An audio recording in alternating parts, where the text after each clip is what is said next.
Metropolitan Police. We'll hear from Matthew Thompson, LBC senior reporter, who's in Croydon for us in a few minutes' time.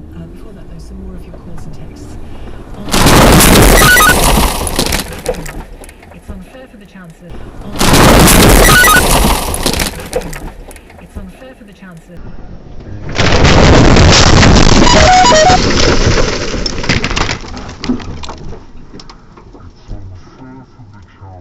To decide which businesses are viable or not. I mean, he says that's not what he's doing.